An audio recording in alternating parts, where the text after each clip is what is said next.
Warm greetings from the High 10. It's Everyday Shenanigans. Thanks for joining me.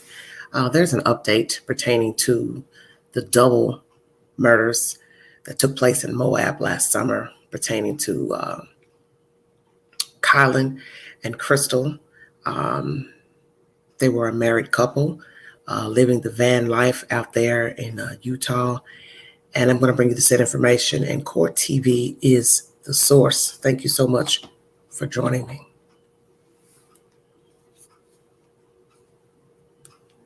Hello, Kathy. How are you?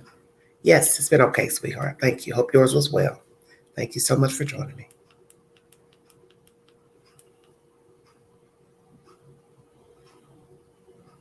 I'm Vinny Politan. Thank you so much for joining us on Closing Arguments. This hour, we've got a major update in a case that we have been tracking, a case that we've been asking for your help in solving. It's a case involving newlyweds who were shot and killed in Moab, Utah. When I say that word Moab, you probably think of Gabby Petito and Brian Laundrie. That's where we got that body cam footage of that couple when they were there. Coincidentally, right around the same time they were there, Kylen Schulte and Crystal Turner were shot and killed. Now, Lauren Steinbrecher, great reporter with our affiliate KSTU in Salt Lake City, Utah, has more on this story for us tonight. With positive vibes and nothing but joy in her smile, to Bridget Calvert, her niece Kylen Schulte was a ray of light. Her having such a beautiful soul, to see it complemented with someone like Crystal, that they could really enjoy life and do it together. Kylen and her wife, Crystal Turner, got married 4 months ago, loved living van life, and called the outdoors around Moab home. Many people knew the couple around town, which is why when the two were no-call, no-shows to work, it was clear something was wrong.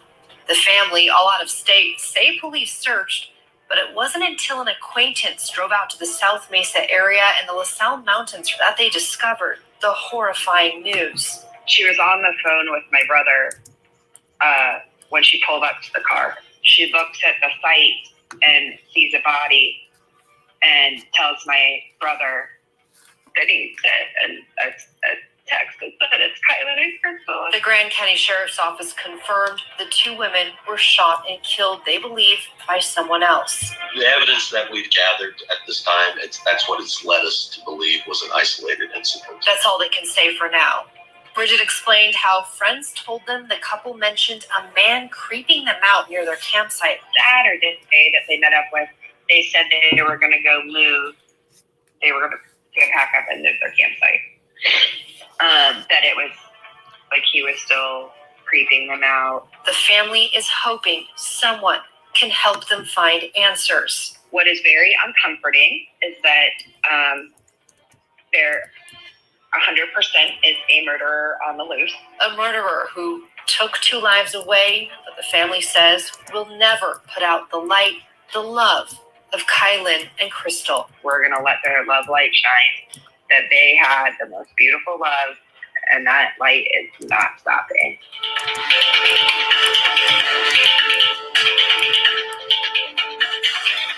Okay, folks, if you have any information on who killed Kylen Schulte and Crystal Turner, pick up that phone, call the Grand County Sheriff's Office. This is an open case. No one has been arrested. That means there's a killer out there. 435-259-8115. 435-259-8115. Now, as I mentioned at the top, we've got some new information tonight, and this may very well focus the information that investigators need and who may be able to help find this killer tonight. Let's bring in our guests. Joining me tonight in Redlands, California, retired police commander, host of the Profiling Evil podcast, Mike King, is with us. He is down there, bottom right. Also, in Salt Lake City, Utah, the private investigator hired by Kylen Schulte's family, Jason Jensen. He is right next to me. And with us in San Francisco, California, Kylen Schulte's father, Sean Paul, also with us. Welcome to you all. Thank you for being with us. Sean Paul, our deepest condolences to your family. We've been covering the story from the beginning, hoping to help you find an answer and get the justice. But really, we feel so our deepest, saddest condolences for you tonight. But I want to begin with your investigator, Jason Jensen, who folks are very familiar with on our show here. Jason, I understand there is some information tonight that makes this much more precise in where we are focusing our attention. What can you tell us about the murder of Kylen and Crystal tonight? Sure, yeah, I'd love to. I mean, for months now, we've been talking about a date range from the 12th to the 14th and really asking the public to, come forward with any video or anything they may have collected over the time period. But now we've had an update where we're more focused on just the late hour morning of the 14th, which was the Saturday of August, where what we're hearing, we've been hearing rumors for a while now that there was, at 11:35 that morning, there were gunshots heard and screams. So we didn't know whether to accept that, to believe that or not. But this morning, from a more reliable source, closer to the case, we heard that indeed that was what was being collected. So now what we want is anybody that was in the mountain, those South Mountains that day, specifically around the noon hour, they may have traveled by this guy and maybe there was an erratic driver or somebody that cut him off or something bizarre about another vehicle that was bizarre that caught their attention. Regardless if there's video or not, we would like them to come forward and describe the vehicle for us. This is huge. Sean Paul, your thoughts tonight and looking for help from the public and what type of information you are looking for. Vinny, thanks for doing such a great job of covering the case. I watch you all the time. I respect you and your show. Thanks for doing this. I do appreciate it. The family's kind of a little bit shocked to find out the timestamp today. Okay, that's news to us. So emotionally, it was a very trying day today for myself. As far as what we hope to gain from this new knowledge, it's to fine-tune our search criteria so that the millions of tourists that pass through Moab can fine-tune the time that they're trying to look for a vehicle or dash cam footage, etc. So, I had assumed this whole time for 6 months now that it happened in the middle of the night. And now we know it was the middle of the day. Broad daylight. Broad daylight. It's scary and it's disturbing on many different levels. Jason Jensen, before I get to Mike King here, I know that you also shot some video for us. As we take a look at it, tell us what we're looking at, and again, remind folks who may be watching tonight what we are looking for. Let's take a look at that video. We'll roll that video, and you tell us what we're looking at. I think we have it. There we go. Go ahead, Jason. This is drone footage from a Twitter account user that has been really close to the case, has been following along, doing a great job, really getting the word out there. His handle on Twitter is Del2000. And what this is actual aerial footage. In the lower right corner, we had just passed the actual crime scene. And this is just a skyward view of the surroundings. You can see that is the county road that travels nearby, and it really shows that the mountainous, the really isolated nature of this case. And right here in the lower corner is where the crime actually occurred. So not much happens here, and now we're coming up to the main the LaSalle Loop Road. This is the road that most of the travelers would be traveling on. There, for instance, is a camper going towards Geyser Pass. And if you go to the right from here, would actually be to the Whispering Oaks Ranch, which is where a wedding on the day of the 14th was occurring. See, and this is another angle. This is as you come down towards the camp where that fifth well is about the location where Kylen and Crystal's Kia Sorento was parked, and then just over to the left of there was their tent, and then to the right of that second clump of broken trees is where we believe that the creeper dude was camped at. Mike King with us. He's not in Utah tonight, but that's where he usually is. He knows all these areas very, very well. Mike, your thoughts tonight about this new development, the time of day of 11:35 in the morning, this double homicide takes place. The significance of that to you, and do you think that could help the public in, hey, listen, oh, wait a minute, I was there around noon? It absolutely can help the public in trying to go back and look at video that they might have in their vehicles, GoPros if they're out hiking, or folks like this drone pilot who happen to be up catching information. Now, the thing that's really interesting to me, and Jason is to be credited for really bird dogging this thing, is that 11 o'clock in the morning is something that would be more significant because of the organizational level of a crime like this. And of course, the way that that crime scene looked and some of the things that we've been able to see and talk about would really suggest that it was a pretty disorganized crime scene. Things fell apart pretty quickly, and what happened didn't fit this fantasy that the predator had in mind when all of this happened. What this is going to really mean for us in the community is that this offender most likely left the area in a disorganized manner, probably really driving quickly, erratically.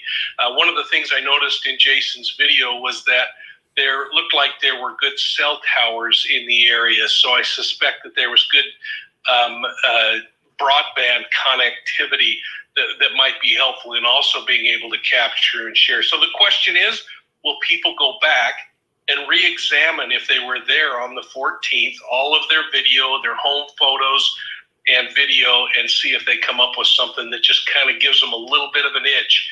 And if so, turn it over to the sheriff's office. And everybody who was at that wedding, please check your phones, check and make the call. You may have seen something. I want to go back to Sean Paul. Sean, explain, and this is what I ask a lot of family members to do in this part of the program, but I think it's important. Explain to folks watching tonight what it would mean for you to get that answer, that someone tonight maybe goes through their photos, their videos on their phone, and they see something, and they find something, and they make that call that helps catch a killer. I can't put it in words, Vinny. I cannot put it in words how much it would help me start to be able to move forward. This is 6 months of torture. It's every day I have to relive this. If someone came forward and said, oh, heck, at high noon on Saturday, there was this guy, I thought maybe he was on his cell phone and he was looking at his cell and he almost ran me off the road, and he describes a vehicle to someone who just kind of stuck out in their mind that, wow, right about high noon, geez, we were going up the mountain to go goof up at Warner Lake, and we saw a car come around the corner pretty crazy. Well, what was that car? I mean, it would mean the world to me. I can't even tell you, Vinny. I can't express to you how much that would do for me and the families. For those of us who never met Kylen, we've seen the amazing pictures from what must have been a really amazing day for her. Tell us a little bit about her. And Do you mean the pictures from the wedding? Yes, yeah. Oh, Kylen was great. She was really sweet. She was very attentive. Kylen was was a professional at listening. She actually paid attention to what people were telling her, and then she recalled it. So she was a treat to visit with. Crystal and her had an incredible relationship. They really blossomed together.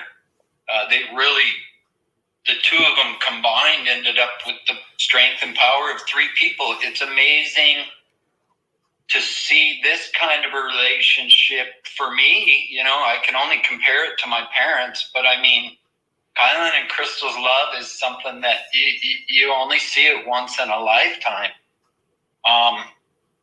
Definitely it was short-lived, but it was super bright light that, we hope it won't go out. Mike King, the host of Profiling Evil, and I bring that up because it could only be evil that would do what was done that day. Broad daylight to take the lives of these two women who just get married. They're living an adventurous life. I mean, you can tell how happy they were. And then it was the first time I was introduced to the van life, that, hey, you don't have to live a traditional life like everyone does. They wake up, go to work, and do all of that. But, you're in touch with nature. And to take that away, this is someone that is out there now today, and from my perspective, is extremely dangerous as they come. Oh, holy cow, I have to agree.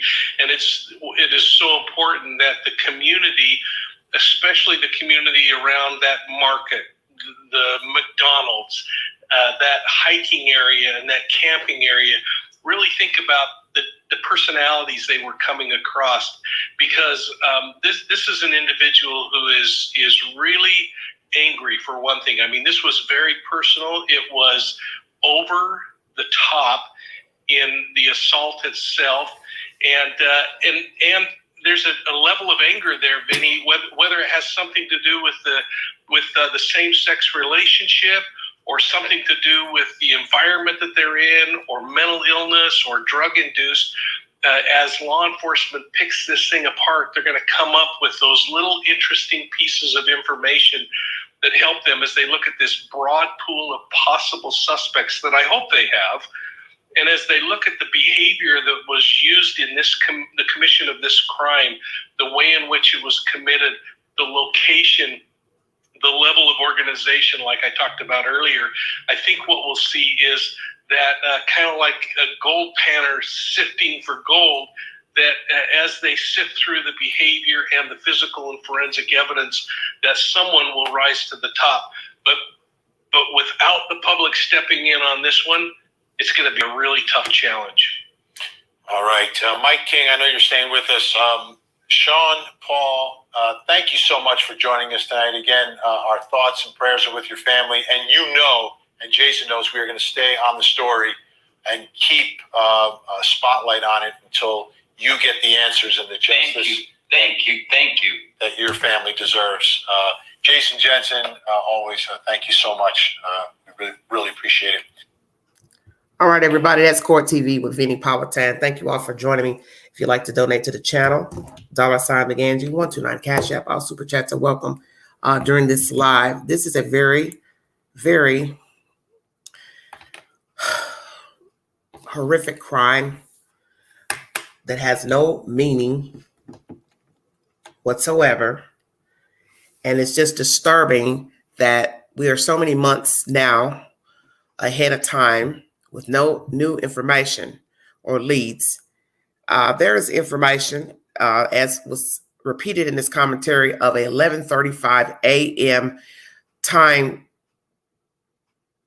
of gunshots and screams being heard by a reliable source, is what was repeated in this. Who is the source? Is it one person or more than one? What is the proximity of that said person to where the ladies were found deceased? 11:35 a.m. on a Saturday morning. So all this time they were thinking that this crime took place in the late night because the ladies were out having drinks, chilling, having a good time, went back to the campsite. So the assumption is what? They got killed in the late night. But now they're hearing rumors, or had been hearing rumors of 11:35 a.m. So what is the truth? Did somebody hear gunshots in the proximity of where the women were found dead? Are we talking about one suspect or two? Were words exchanged between the suspect and the women? Are we talking about a younger man, middle age, or older, old, 60 plus? How long had the ladies been at the campsite living? Was the suspect homeless, sleeping in his car, passing through, or was he hunting for prey? Those are valid questions, considering two women died at the same time who knew each other at the same place. Is the suspect a townie or resides in a neighboring town next to Moab or in the vicinity? Once again, what are we saying pertaining to this suspect? Are we talking about one or more than one? Who is he? Was he in his own car or perhaps a stolen car? Stay woke. You have to ask yourself these questions. His car or perhaps a stolen car? Why did he kill these women? What was the motive? Or am I asking the most dumb question ever? He didn't need a motive. He did it because he could, which is why most criminals harm people, scam people. They did it because they could. The opportunity was there and they took it. The fact that the crime could have taken place in broad daylight, awfully risque, this perpetrator, if we're to believe this took place after 11 a.m., once again, I'm going to say, did he have a helper? I don't know why that's on my mind, but I'm asking all pertinent questions. Where did the suspect first see the women? Did he see them in town or first time at the campsite? And once again, I'm going to ask again, is he a townie? Does he live in the town or outside of the town, neighboring town? Was he actually camping or was he out there hunting prey? You're in the middle of nowhere, perfect place to hunt innocent people. Nobody's going to come a running. The cavalry can't get to you in time. You have to stay woke when you're out in the middle of nowhere. You have to think of a worst case scenario when you are out hiking, camping, walking, jogging in desolate areas. The cavalry won't get to you, perhaps, in time. And he knew that. That's why I ask, was he hunting prey, human life? Once again, how did these people come into the vicinity of one another originally? Had he been stalking the women, saw them in town, followed them out there in the middle of nowhere, pretended to set up camp out there, or as I said, was passing through, looking for a place to camp and or hunt victims? It's very interesting. Has the perpetrator committed other said crimes? In the state, in the United States. Did he ever get arrested for any other salacious crimes against women, other men, children? Why stay out there in a van? Many people will ask that question. You're entitled to live how you see fit. We are all different. Thank you all for the super chats. You're entitled to live how you see fit, but many people will ask that question. Why would you want to be out there in the middle of nowhere, whether you're in a van, a bicycle, camper, Winnebago, motorcycle? It's all the same. You're out in the middle of nowhere, whether you're in a camper or you're sleeping on the ground. It is dangerous. And as I said, when something jumps off, you are on your own. You are on your own. And he knew that. Why didn't the ladies take a photo of the guy? Because you repeated it to some people that you were worried or had issues with this person. He was creepy to you. We have eyewitnesses coming forward saying that this conversation took place by the ladies. So we have to ask ourselves, why didn't the ladies take a picture of the guy and send it to someone? That way, there would have been a photo of the guy. This is baffling to me. Why the ladies didn't take a picture? Once again, why the van life? How long had they been living out there? Will this perpetrator be caught? You hear in this commentary with Vinnie Politan, the guest says that the scene was disorganized. I'd like to know, what did they mean by that? What did the perpetrator leave behind? What did the crime scene look like that would lead you to think that this was a disorganized person? Was things thrown about? What? I'd like to know, because you leave that wide open now for people to ponder what you mean by that. Is this predator in the CODIS system already? You don't have anything to compare just of yet, or do they? What evidence do they have? Because if we are to believe that the women were sexually assaulted, then perhaps he's done this before. But if he's not in the CODIS system, it probably won't make a bit of difference now, will it? Because you don't have anything to compare it to.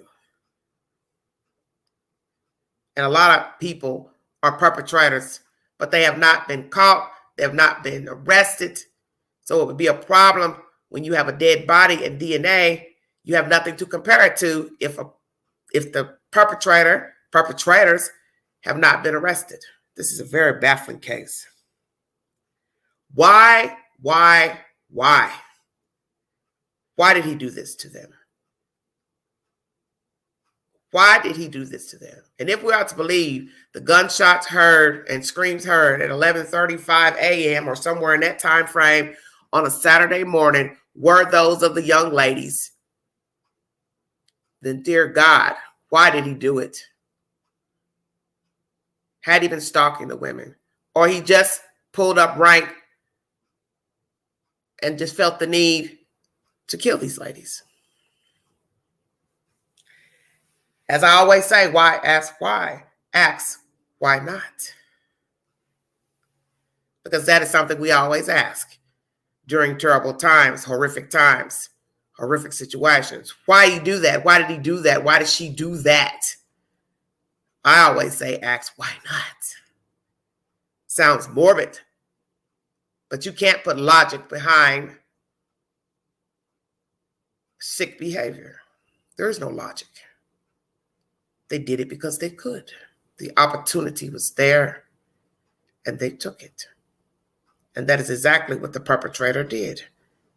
He stole 2 innocent lives for no damn reason, because he could.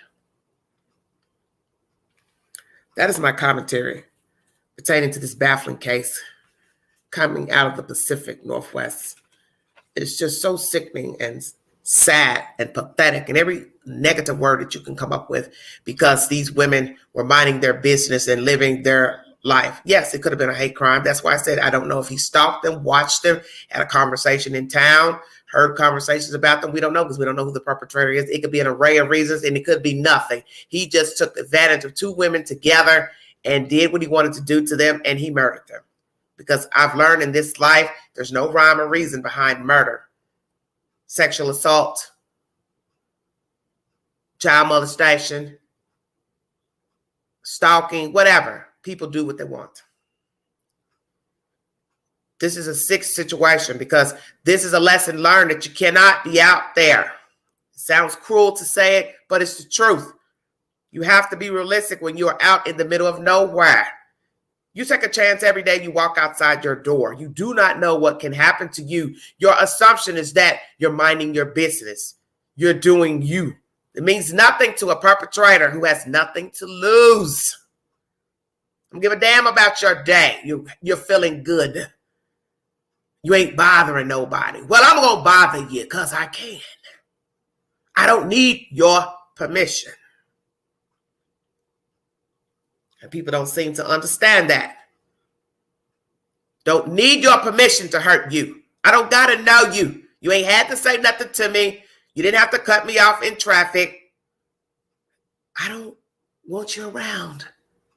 I want to just do what I got to do to you and keep it moving.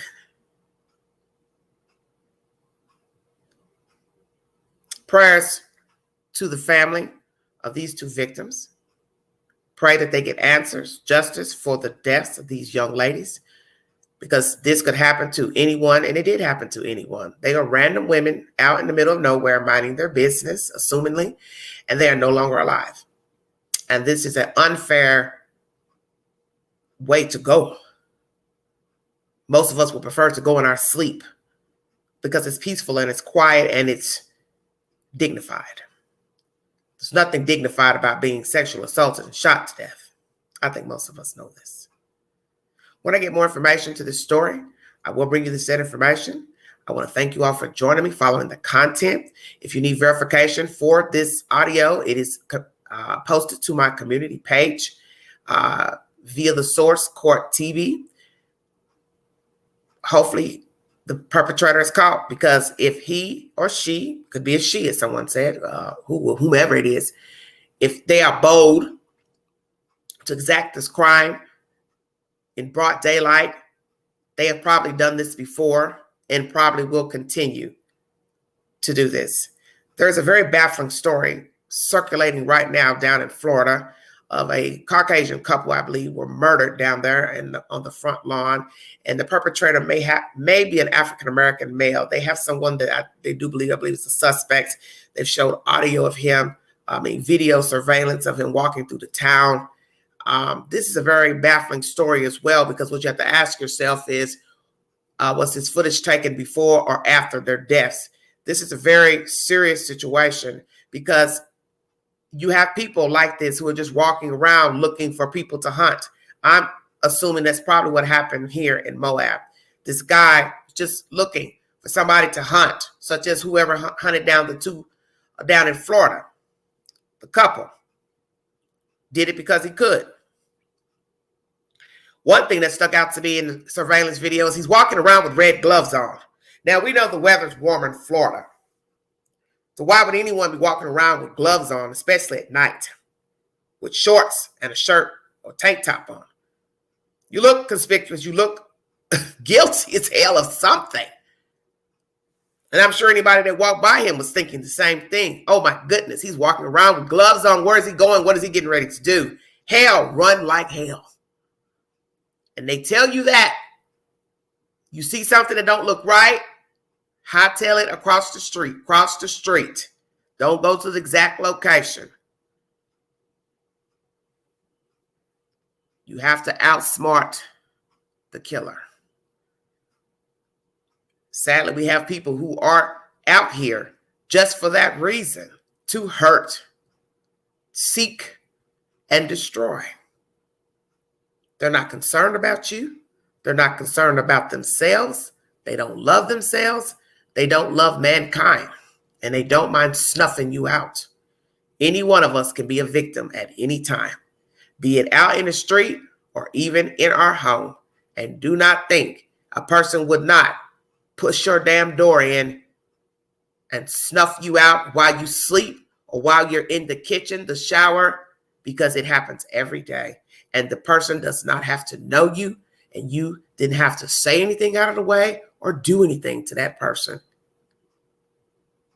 They did it because they could. If you'd like to donate to the channel, $BigAndrew129 Cash App. Thank you for the super chats, ladies. God bless all of you. Stay safe. Have a safe weekend. I will be back with live number 2 pertaining to Jacqueline and Giselle West. Where are your family? No smooth talk this year. Where is all the slick talk? 2022. since you all have been arrested.